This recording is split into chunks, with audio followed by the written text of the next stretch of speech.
anibersaryo ng kasal ay dapat na isang di malilimutang araw para sa batang mag-asawa. Ang asawa, pagkatapos ng mahabang pagmuni-muni, ay pumili ng isang espesyal na regalo. Pinong mga hikaw na ginto, na may maliit na diamante, na nagkakahalaga ng isang maliit na kapalaran. Ngunit nang natuklasan ng biyenan ang pagbili, ang kanyang reaksyon ay lumampas sa anumang inaasahan. Hindi kita pinalaki upang gumastos ng pera sa freeloader na ito. Sumigaw siya, na tumalikod kung ano ang dapat na isang araw ng pagdiriwang sa isang tunay na bangungot. Magandang gabi, mahal na tagapakinig. Ito ang Ander Branco at may kasiyahan na malugod kita sa Almas Entrelaadas Channel. Ngayon ay nagdadala ako sa iyo ng isang kwento na pukawin ang iyong emosyon. Maghanda para sa isang salaysay na puno ng twists at liko. Nagising si Tamara. Ang araw bago, siya at Dimitri ay ipinagdiwang ng 3 taon ng pag-aasawa, at sa unahang pagkakataon, binigyan niya siya ng isang talagang mahalagang regalo, gintong mga hikaw na may mga diamante, na nagkakahalaga ng 30,000 riyos. Natuklasan niya ang presyo ng hindi sinasadya, nang matagpuan niya ang resibo na nakalimutan ng kanyang asawa sa loob ng kahon. Ang gabi bago, nag-dinner sila sa isang restaurant, kung saan si Dimitri ay lalo na matulungin na nagbabayad ng kanyang mga papuri na naging mas masaya siya. Pagdating nila sa bahay, sa inuupahang apartment malapit sa tirahan ng Lyudmila Georgievna, ang kanyang biyenan, maingat na inilagay ni Tamara ang mga hikaw sa kanyang kahon ng alahas sa dressing table. Ang kaligayahan, gayunpaman, ay maikli ang buhay. Siyam pa rin sa umaga nang tumunog ang doorbell. Nang buksan niya ang pintuan, nakatagpo siya ng Lyudmila, na ang mukha ay naghatid ng isang nakapaloob na galit, na para bang malapit na siyang magpahayag ng digmaan. Nasaan si Dimitri, Anya, nang hindi man lang siya binabati. Natutulog pa rin, sagot ni Tamara, nalilito.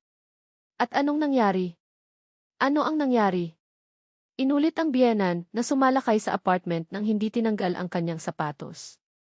Malalaman niya ngayon kung ano ang nangyari. Nang walang pag-aaksaya ng oras, pumasok si Lyudmila sa silid at inalog ang kanyang anak sa balikat. Nagising si Dimitri ng isang panimula, hinaplos ang kanyang mga mata. Nanay, ano ang ginagawa mo dito ng maaga? Sabado pa rin.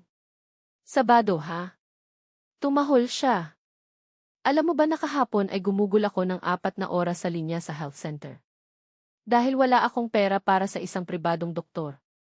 At mayroon ka bang pera upang bumili ng ginto para sa mga ngaso na ito? Si Tamara, nagyelo sa pintuan ng silid-tulugan, ay pinanood ang eksena habang ang kanyang biyenan ay gestured, ang kanyang mukha ay pula na may galit. 30,000 riyos sa mga trinket, habang ang iyong ina ay maisakit. Hindi ka ba nahihiya? Sinubukan ni Dimitri na ipagtanggol ang kanyang sarili. Nanay, ito ang anibersaryo ng aming kasal. Hindi kita pinalaki upang mag-aaksaya ng pera sa gintong digger na iyon, sigaw ni Lyudmila. Ang aking bubong ay tumutulo, ang aking pensyon ay hindi sapat para sa gamot, at nag-aaksaya ka ng pera sa babaeng ito. Sa loob ng 3 oras ng diretsyo, ang apartment ay naging sing-sing.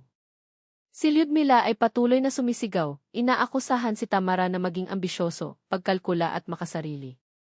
Si Dimitri, sa bawat minuto, ay nawala ng boses ng higit pa. Ang kanyang mga katwiran ay nagiging mahina at mahina. Alam kong gusto lang niya ang kanyang pera, iginiit ng biyenan. Niloko kanya ng magandang mukha at ngayon ay sinisipsip niya ang lahat ng mayroon ang pamilya.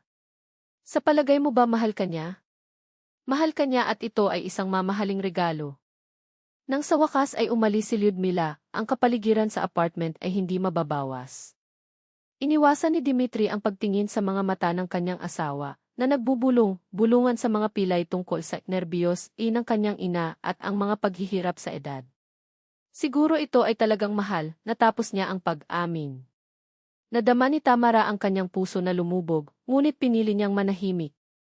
Kinaumagahan, nagpa siyang hindi bababa sa magsuot ng mga hikaw, ang tanging tanda na, sa ilang sandali, inilagay siya ng kanyang asawa sa itaas ng mga kapritsyo ng kanyang ina.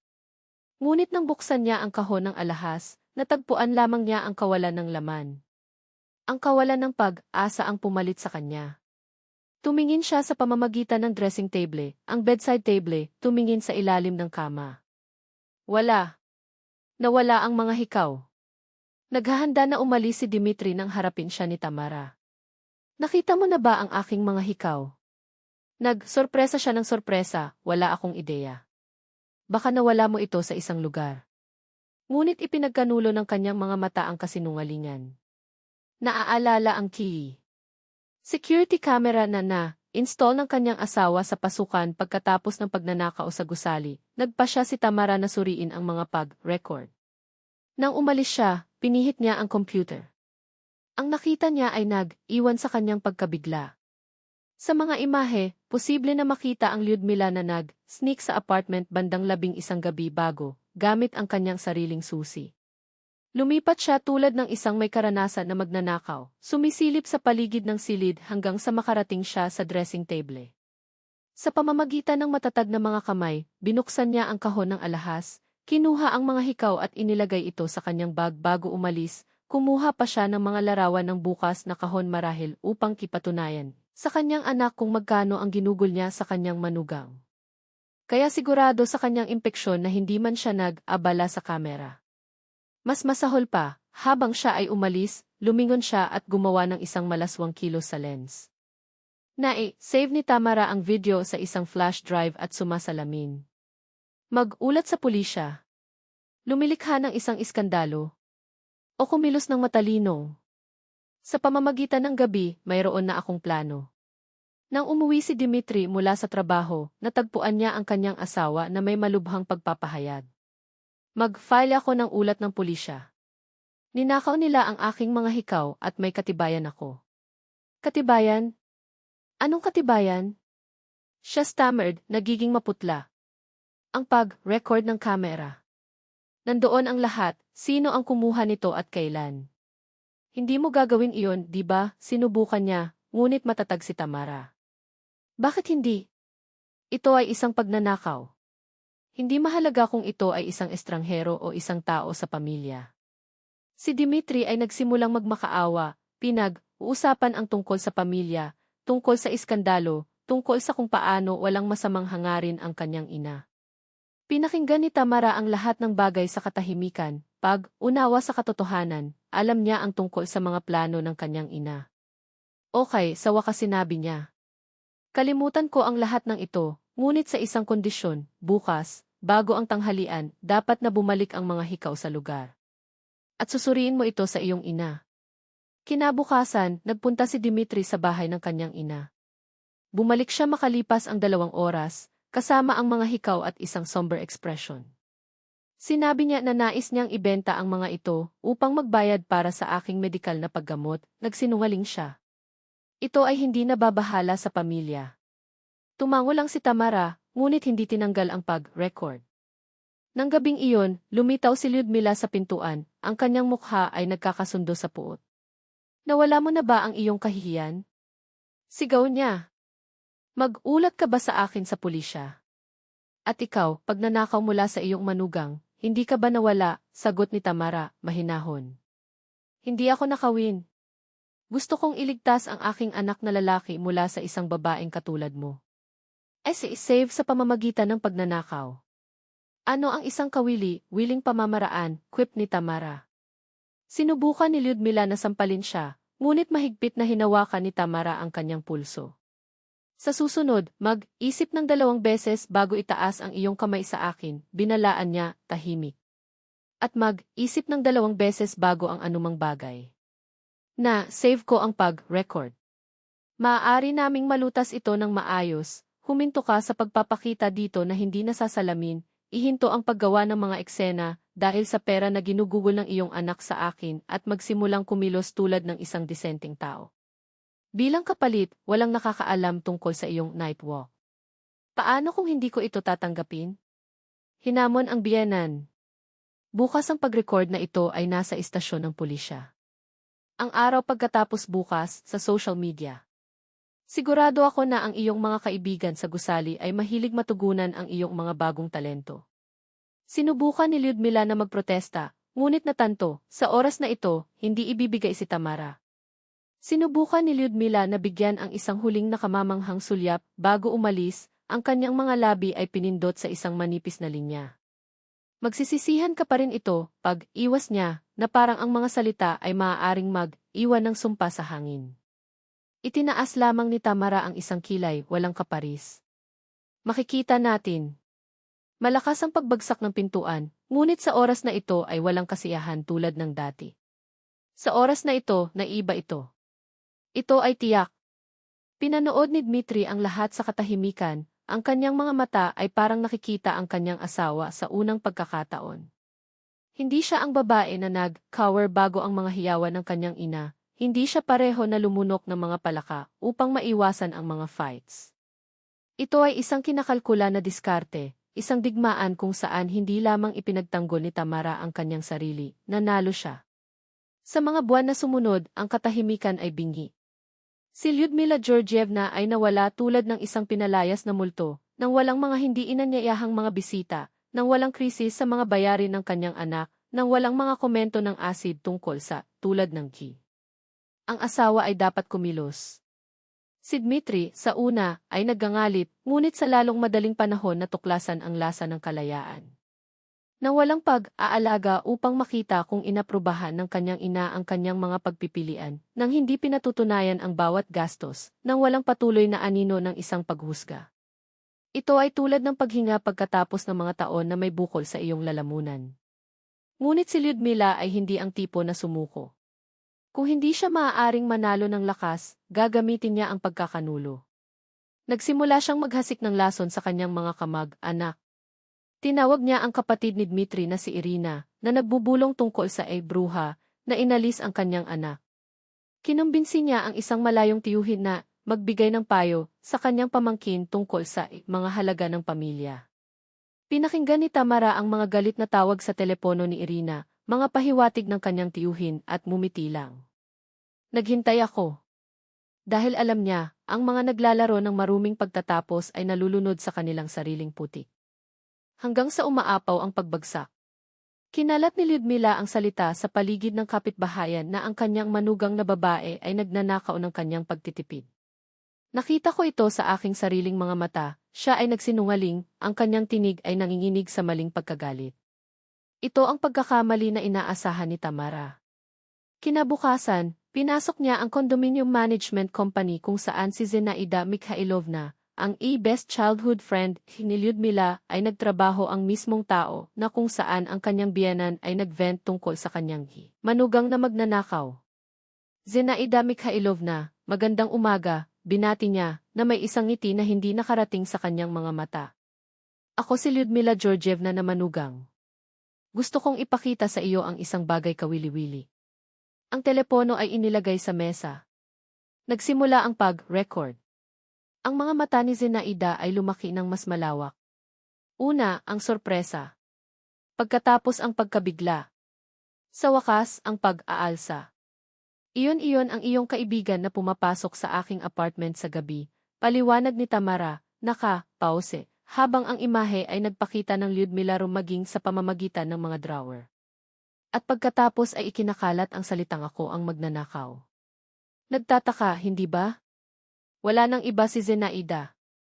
Sa loob ng 2 oras, ang video ay kumalat sa mga kaibigan ni Lyudmila. Sa gabi, alam ng buong kapitbahayan na ang banal na ina ay, sa katunayan, isang nocturnal intruder. Nang magalit si Lyudmila sa bahay ng kanyang anak, walang naiwan na mask, pinahiya mo ako. Sumigaw siya, ang mga ugat sa kanyang liig na nakatayo. Si Tamara ay hindi man lang bumangon mula sa sopa. Hindi, napahiya mo ang iyong sarili. Ipinakita ko lang sa iyo ang katotohanan. Papatayin kita. Ang banta ay lumabas bilang isang ungol. Itinuro ni Tamara ang kamera sa sulok ng silid. Subukan. Ang pag-ibig ng pulisya ay katibayan. Sumulong si Lyudmila, ngunit isang mabilis na paggalaw, isang matalim na pagtulak, isang iglap ng mga daliri sa hangin, ginawa ang kanyang pag-urong, ang kanyang mga mata na puno ng puot at kahihiyan. Binalaan kita, mahinahon na naalala ni Tamara. Mag-isip ng 2 beses. Umuwi si Dmitry at natagpuan ang kanyang ina na may pulang mata, ang kanyang asawa na may isang tasa ng tsaa na parang walang nangyari. Binuksan niya ang kanyang bibig, isinara ito. Siguro marahil ito ay labis, bulong niya, na parang sumusubok sa mga salita. Tinitigan siya ni Tamara, malamig. Isang matandang lalaki na nagnanakaw at nanlilinlang. Kung mas gusto mo iyon, ihahain ang pintuan ng kalye. Sapat na. Naunawaan niya, wala nang silid para sa kalahating mga hakbang. Ginawa ni Lyudmila ang isang huling desperadong paglipat. Nagpakita siya ng maleta, inihayag na ang kanyang bahay ay nahuli sa apoy at kailangan niyang manirahan sa kanila. Hindi man lang kumurap si Tamara. Tiningnan niya ang bintana, ang mga ilaw sa apartment ng kanyang biyenan ay nasa, buo at mumiti. Napakaganda. Ang counter ay libre. Ano ang ibig mong sabihin, ang counter? Ang tinig ni Lyudmila ay tumaas ng isang oktaba. Eksaktong tulad ng sinabi ko. Ito lamang ang puwang na magagamit. Malamig ngunit tahimik, mainam para sa pagmuni, muni sa iyong mga pagpipilian. Sinubukan ni Dmitri na magprotesta, ngunit ang isang hitsura mula kay Tamara ay pinatahimik siya. Isang gabi si Lyudmila sa balkonahe. Isang solong gabi. Sa madaling araw, naimpake niya ang kanyang maleta na may mga kamay na nanginginig.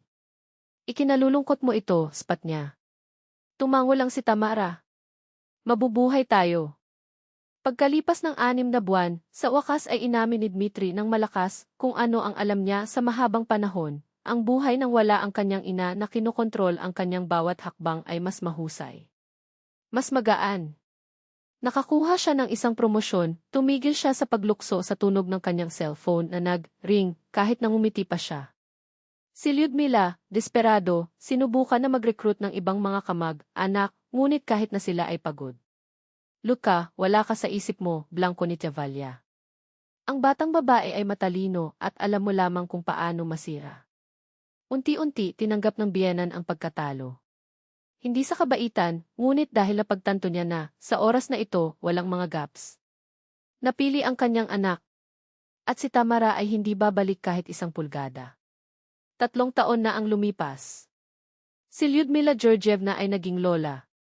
Ipinanganak si Sofia, maliit at perpekto, at ang kanyang biyenan ay nakakita ng isang bagong pagkakataon sa kanya. Ngunit malinaw na ang Tamara, ang mga pagbisita sa pamamagitan lamang ng paanyaya. Mga regalo lamang sa pamamagitan ng pag-apruba.